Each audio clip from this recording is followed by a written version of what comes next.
ಕ್ರಿಸ್ತನಲ್ಲಿ ಪ್ರಿಯ ಸಹೋದರ ಸಹೋದರಿಯರೇ, ಈ ದಿನ ನಾನು ಈ ವಿಡಿಯೋ ಯಾಕೆ ಮಾಡ್ತೀನಿ ಅಂದರೆ, ಅನೇಕ ದಿನಗಳಿಂದಾಗಿ ಜಾನ್ ಜಬರ್ಜ್ ಅವರ ಬಗ್ಗೆ ಕೆಟ್ಟ ಸಂಗತಿಗಳನ್ನು ಹಬ್ಬಿದ್ದಾರೆ.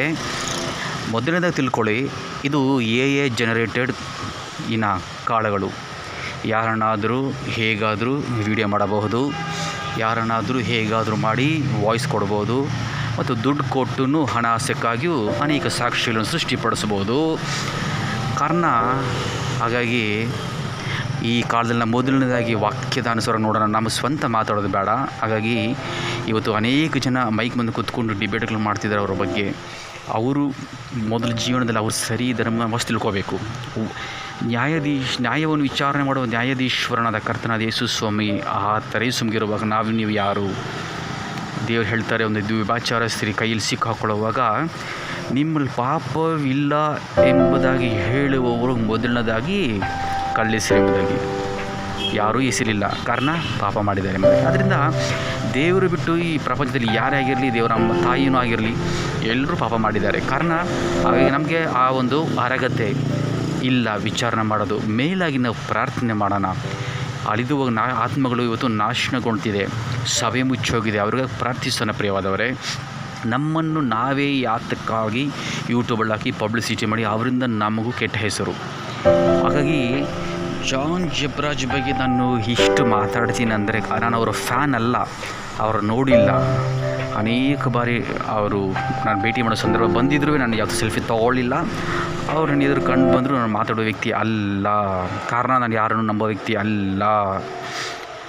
ಅವರ ಕ್ಯಾರೆಕ್ಟರ್ ಫಸ್ಟ್ ನೋಡ್ತೀನಿ, ಅವ್ರಲ್ಲಿರ್ತಂಥ ಅಭಿಷೇಕವನ್ನು ನೋಡ್ತೇವೆ. ಒಂದು ಪಕ್ಷ ಅವ್ರು ಮಾಡಿರೋ ತಪ್ಪುಗಳು ನನ್ನ ಕಣ್ಣೆಲ್ಲ ನೋಡಿದ್ರೂ ನಾನು ವಿಚಾರ ಮಾಡೋ ಕೆಲಸ ನಂದಲ್ಲ, ವೈಯಕ್ತಿಕ ಕೆಲಸ ನಂದಲ್ಲ. ಕಾರಣ ಇವತ್ತು ಅನೇಕ ಜನರಿಗೆ ಏನಾಗಿದೆ ಅಂದರೆ, ಒಬ್ಬ ವ್ಯಕ್ತಿ ಮೇಲೆ ಹೋಗಿದ್ದ ಕೂಡಲೇ ಇವ್ರಿಗೆ ಅದು ಏನಾಗುತ್ತೆ ಅಂದರೆ, ಒಂದು ಹೊಟ್ಟೆ ಕಿಚ್ಚು ಬರುತ್ತೆ, ಪ್ರೌಢಾಗುತ್ತೆ, ತಕ್ಷಣವೇ ವಿಡಿಯೋ ಮಾಡ್ತಾರೆ. ಏಕೆಂದರೆ ಮನುಷ್ಯನ ಕೆಟ್ಟ ಗುಣಗಳು ಇದೆ, ಇದು ಬೈಬಲಲ್ಲೇ ಬರೆದಿದೆ. ವೈರಿಗಳು ಎಲ್ಲಿದ್ದಾರೆ? ವೈರಿಗಳು ಎಲ್ಲೂ ಇಲ್ಲ. ನಮ್ಮ ಒಂದು ಇದರಲ್ಲಿ, ನಮ್ಮ ಮನೆಯಲ್ಲಿ, ನಮ್ಮ ಒಂದು ಸುತ್ತಮುತ್ತಲಿನ ವಠಾರಗಳಲ್ಲಿ ಮತ್ತು ನಮ್ಮ ಒಂದು ಸಭೆಯಲ್ಲಿದ್ದಾರೆ ಎಂಬುದಾಗಿ ಬೈಬಲ್ ಬರೆದಿದೆ. ಸೊ ನಿಮ್ಮ ತಪ್ಪಲ್ಲ, ನೀವು ಮಾತಾಡೋ ತಪ್ಪಲ್ಲ, ನಿಮಗೆ ದೇವರ ನ್ಯಾಯ ವಿಚಾರಿಸ್ತಾರೆ. ಹಾಗಾಗಿ ನಾವು ಇವ್ರ ಬಗ್ಗೆ ಮಾತಾಡೋದಕ್ಕಿಂತ ನಾವು ಇವ್ರ ಬಗ್ಗೆ ಪ್ರಾರ್ಥನೆ ಮಾಡೋಣ ಪ್ರಿಯರೇ. ಯಾಕಂದರೆ ಇವ್ರ ಬಗ್ಗೆ ಯಾರು ಮಾತಾಡ್ತಿದ್ದಾರೆ ಇವತ್ತಂದರೆ, ಅವ್ರಿಗೆ ಜ್ಞಾನ ಇಲ್ಲ, ವಚನ ಓದಿಲ್ಲ, ವಾಕ್ಯ ಗೊತ್ತಿಲ್ಲ, ನಾಮಕಾವಸ್ಥೆಗಾಗಿ ಸೇವೆ ಮಾಡ್ತಿದ್ದಾರೆ ಎಂಬುದಾಗಿ ನಾನು ಹೇಳೋಕ್ಕೆ ಸಾಧ್ಯ. ನಾನು ಹೇಳ್ತೀನಿ, ಅದು ಯಾರೇ ಸೇವಕರಾಗಿರ್ಬೋದು, ದೊಡ್ಡ ಸೇವಕರಾಗಿರ್ಬೋದು. ಕಾರಣ ಯಾವ ಒಂದು ವೀಡಿಯೋಲಿ ಸರಿಯಾದ ಒಂದು ಮಾಹಿತಿ ಸಿಗದೆ ಕಾರಣ ನಾನು ಈ ವಿಡಿಯೋ ಮಾಡ್ತಾಯಿದ್ದೀನಿ. ಇವರ ಹಾಡಿನ ಮುಖಾಂತರ ನಾನು ರಕ್ಷಣೆ ಬರೋಕ್ಕೆ ಇಲ್ಲ, ರಕ್ಷಣೆ ಅಂತಲ್ಲ, ನಾನು ಇವ್ರಿಗೆ ಈ ಹಾಡುಗಳಿಂದ ನಾನು ಭಾಳ ಇಷ್ಟವಾದಂಥ ಒಂದು ವ್ಯಕ್ತಿನ ಹೇಳ್ತೀನಿ. ಕಾರಣ ಇವರ ಮೇಲೆ ಒಂದು ಅಭಿಷೇಕ, ದಾವೀದನ ಅರಸನ ಮೇಲಿದ್ದಂಥ ಅಭಿಷೇಕ ನಾನು 100% ಹೇಳಬಲ್ಲೆ. ಯಾಕಂದರೆ ಕಾರಣ ನಾನು ಹೇಳಿದಾಗೆ ನಾನು ಯಾರು ಸಾಮಾನ್ಯವಾಗಿ ನಂಬೋ ವ್ಯಕ್ತಿ ಅಲ್ಲ. ಅದೇ ರೀತಿ ಇವರ ಒಂದು ಕ್ಯಾರೆಕ್ಟರ್ಸ್ ನೋಡುವಾಗ ಇವರು ಹಾಗೆ ಕಂಡು ಬರ್ತಾರೆ. ದಯಮಾಡಿ ಈ ಚಿಕ್ಕ ಹುಡುಗ, ಬೆಳೆಯುವಂಥ ಹುಡುಗನ ಮೇಲೆ ನಾವು ಯಾವುದೂ ತಪ್ಪು ವಹಿಸ್ತೆ ನಮ್ಮ ಕಾರ್ಯಗಳಲ್ಲಿ ನಾವು ಪ್ರಾರ್ಥಿಸೋಣ ಪ್ರಿಯರೇ. ಇನ್ನೂ ನಾವು ಡಿಬೇಟ್ ಮಾಡೋ ವಿಚಾರ ಅನೇಕ ಇದೆ, ಅದ್ರ ಬಗ್ಗೆ ನಾವು ಡಿಬೇಟ್ಸ್ ಮಾಡೋಣ, ಅದ್ರ ಬಗ್ಗೆ ನ್ಯಾಯ ವಿಚಾರಣೆ ಮಾಡೋಣ, ಆಯಿತಾ? ನಮ್ಮ ಕೆಲಸ ಅಲ್ಲ.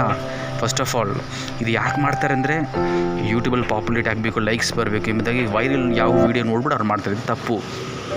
ನಿಜವಾದ ಕ್ರೈಸ್ತನ ಕೆಲಸ ಇದಲ್ಲ, ಆಯಿತಾ?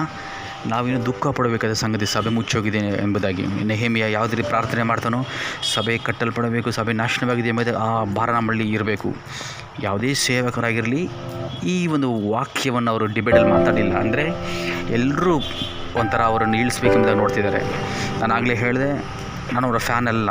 ಸಭೆ ಮುಚ್ಚೋಗಿದೆ, ಒಂದು ಸೇವೆಗೆ ಗಾಯವಾಗಿದೆ ಎಂಬುದಾಗಿ ನಾನು ಭಾಳ ನೊಂದ್ಕೊಂಡು ಈ ಮಾತುಗಳು ಹೇಳ್ತೇನೆ. ನಾವು ನಮ್ಮ ದಿನನಿತ್ಯ ಪ್ರಾರ್ಥನೆಯಲ್ಲಿ ಇವರು ಪ್ರಾರ್ಥಿಸೋಣ ಪ್ರಿಯವಾದವರೇ. ನಾವು ಇವ್ರ ಬಗ್ಗೆ ಮಾತಾಡೋದು ಬೇಡ. ಅವರ ಸಂಕಟ, ಅವರ ಕಷ್ಟ ಪಾಪ ಅವರು ಅನುಭವಿಸಿದ್ದಾರೆ. ನೋಡಿದ್ರೆ ನಮಗೆ ಅವರು ನಮ್ಮ ಸಹೋದರನಾಗೆ ವಾಕ್ಯ ಹೇಳ್ತಾರೆ, ನಿಮ್ಮ ಸಹೋದರಿ ಪ್ರೀತಿ ಮಾಡಿರಿ, ಆಗ ದೇವರು ನಿಮ್ಮನ್ನು ಕ್ಷಮಿಸ್ತಾರೆ ಎಂಬುದಾಗಿ. ವಾಕ್ಯಕ್ಕನುಗುಣವಾಗಿ ನಾವು ಈ ಬೇರೆ ಸೇವಕರು ಮಾತಾಡೋದಲ್ಲಿ ಕೇಳದೆ ವಾಕ್ಯ ಏನು ಹೇಳ್ತದೆ ಕೇಳ್ರಿ, ವಾಕ್ಯದಿಂದ ಬೆಳೆಯಿರಿ. ಹಾಗಾಗಿ ದೇವರು ನಿಮ್ಮನ್ನು ಆಶೀರ್ವಾದ ಮಾಡಲಿ. ದೇವರು ನಿಮ್ಮ ಕುಟುಂಬಗಳನ್ನು ಸಹ ಇನ್ನೂ ಆಳವಾದ ಸತ್ಯವನ್ನು ತಿಳ್ಕೊಳ್ಳೋಕ್ಕೆ ದೇವರು ಸಹಾಯ ಮಾಡಲಿ ಅಂತ ಹೇಳಿ ನಾನು ಇದನ್ನು ಬೇಡ್ಕೋತೇನೆ. ಆಮೇಲೆ